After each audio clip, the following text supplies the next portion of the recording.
tema Estados Unidos-México, de esta relación bilateral en tiempos electorales y en tiempos convulsionados.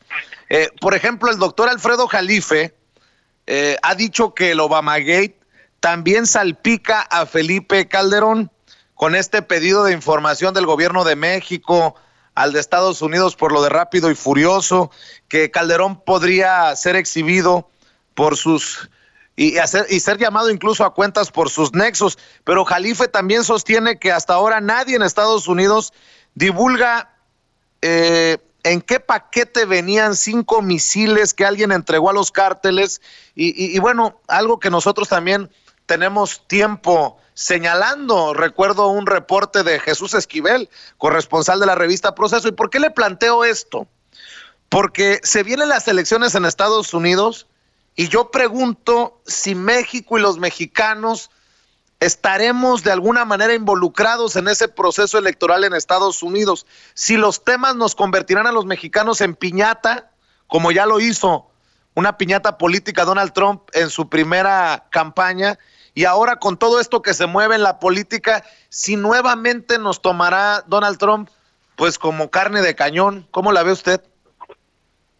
Pues de entrada te voy a decir, Vicente, que México y nosotros los mexicanos siempre vamos a ser parte del proceso electoral en Estados Unidos, para un lado o para el otro. O sea, eso ya no, denlo por descontado. Vamos a estar. Ahora, ¿cuál es el punto en el cual nos puede utilizar en su discurso el señor Donald Trump, o incluso, digamos, de una manera más soterrada, sin decirlo abiertamente, pero también manejando, por ejemplo, sus éxitos en términos de que el Tratado de Libre Comercio, el famoso TEMEC, ahora ya se inaugure y se ponga en práctica y que pueda ser un elemento para reactivar la economía, por ejemplo? Esa es la expectativa que tenemos en México. También para Estados Unidos, bueno, ahí también estamos incluidos como país, ¿eh? Entonces, México siempre es parte de esta disputa, como Estados Unidos es parte siempre de la política que se juega en México, porque está ahí, es un fantasma permanente, y eso, de entrada, no podemos negarlo para tener y estar, digamos, activos frente a eso. Ahora, hay muchos escenarios a partir de los cuales podemos dar ese seguimiento. Uno es el que fue tremendo, y ahí sí que hay que sacar todas las alertas, Vicente, porque es el uso que ya ha querido dar Donald Trump al tema migratorio. Y acuérdate que ya hace 1 o 2 semanas empezó a hablar otra vez del muro, y otra vez de esta idea de que con eso va a detener la pandemia, digo, en un nivel de absurdo, que ahí es donde sorprende que algunos de su base más dura, pues obviamente lo celebran, pero por otro lado lo que tenemos es de un nivel de absurdo que claramente ni siquiera siguió por esa línea, pero la puede retomar. Es algo que no se nos puede olvidar, porque se dio el recurso más alto en la historia de Estados Unidos para un tipo de construcción como la que quieren hacer con el famoso muro, que además estaría pintado supuestamente de negro.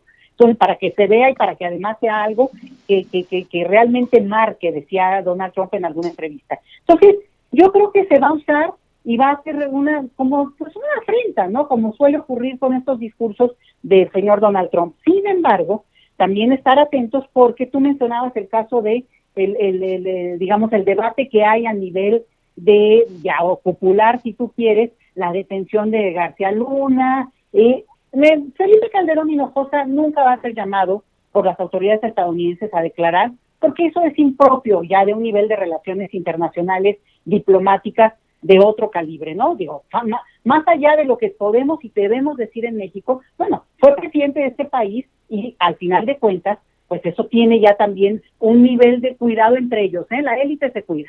Entonces, aquel punto que yo sí veo es cómo puede salpicar, que es la palabra que tú usabas y creo que es apropiada, la política de Estados Unidos, el hecho de que, fíjate, puede salir como un chanfle en términos futbolísticos, el hecho de que Felipe Calderón saca ahora un libro, y ahora va a haber, bueno, o si no un juicio, el procedimiento que se está entablando ahí para ver de qué manera García Luna coopera con las autoridades estadounidenses.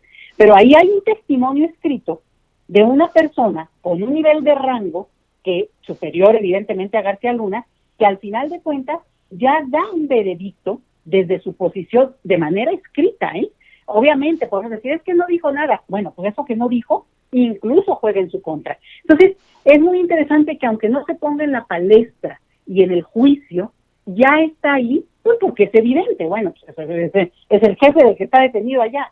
Entonces, eso también puede ser utilizado políticamente, no lo dudes, y ojo, muy a favor, aunque no se diga abiertamente así en un momento, sí, muy a favor de Donald Trump, ¿eh? ¿Por qué? Pues porque está haciéndose en una administración que él coordina. Entonces, son de estas cosas que aunque son de política interna en Estados Unidos, entre adversarios, entre demócratas y republicanos, pues obviamente nosotros estamos en medio y también entran nuestros propios intereses de que, por ejemplo, se avance con el procedimiento y el juicio y saber qué ocurrió en todo ese sexenio maldito para poder ubicar también la dimensión del daño de este lado, pero claro, México queda en medio en un proceso en el que ustedes lo saben mejor que nadie.